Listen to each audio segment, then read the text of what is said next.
All right, now stocks are falling today, but bonds are gaining. Investors ate up an auction of $40 billion in two-year notes, driving the yield down to a record 0.738% low. Investment grade and high yield bonds also advanced. Joining us now is Dan Fuss, Vice Chairman at Loomis Sayles. Morningstar named him the best bond manager for 2009, and the Loomis Sayles bond fund that he co-manages ranks in the top 5% for the past 1 year and for the past 5 years. So congratulations on that. Thank you.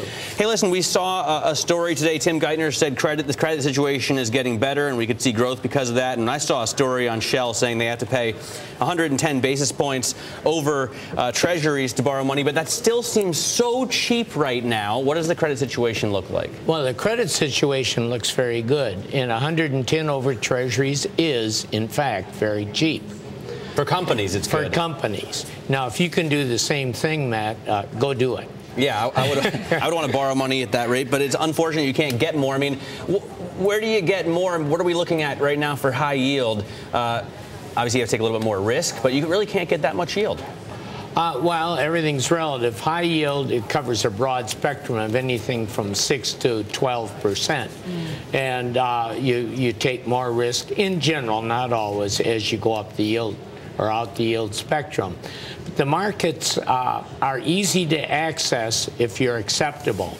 So if you want to refinance or new finance and you're acceptable to the markets, and that's a broad spectrum of things, it's a great time to borrow money. It really is. If you don't, especially if you're buying a house, right? 4 3/4% on a 30-year fixed loan. That's pretty good, Matt. That's pretty. Buy 10 of them and rent them out. But is Timothy Geithner right, Dan, that credit availability is indeed improving? Do you see signs of that? The availability is improving, and the credit trends of the individual companies are also improving, and one sort of feeds the other. The availability depends on savings flows and how they're channeled, and the principal variable is actually the life insurance companies, but even more the open-end mutual funds.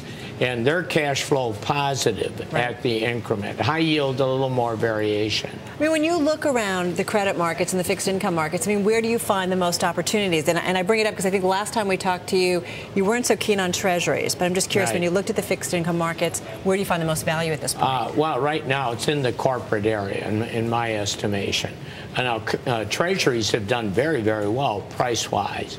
I think we're in a protracted period of time with treasuries relative to corporates being high, or another way to phrase that is corporates relative to treasuries being somewhat cheap in the investment grade area. 110 over treasuries, that's not cheap. For a big oil company to boot. Right.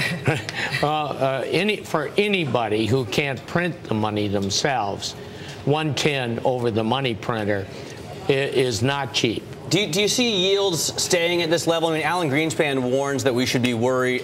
We should not be terribly confident that rates are going to stay this low for borrowers. Well, I agree with him, and the question is when. And in my mind, I think probably, I'm guessing, this is a guess, we've got another year or so, or maybe more. But as soon as I say that, I'm aware other people think the same thing.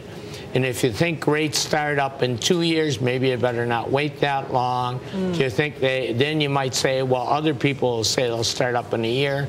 I'm not going to wait that long. And next thing you know, it's today. You know, we don't have to wait too long to hear from the Fed again. They kicked off their two-day meeting today. We'll hear from them. No surprises are, I think, generally expected. But is there something, Dan, that you think the Fed could say in their statement tomorrow that could somehow impact the bond market? I doubt it.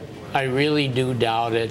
I think they have to be very sensitive to what's going on in the economy and the world at large. Europe.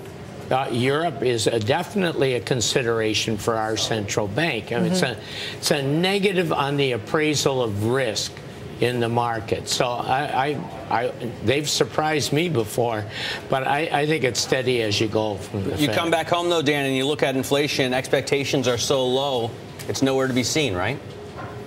In general, right. Yeah, that's true. Except in our family budget. It certainly feels that way, doesn't it? Right.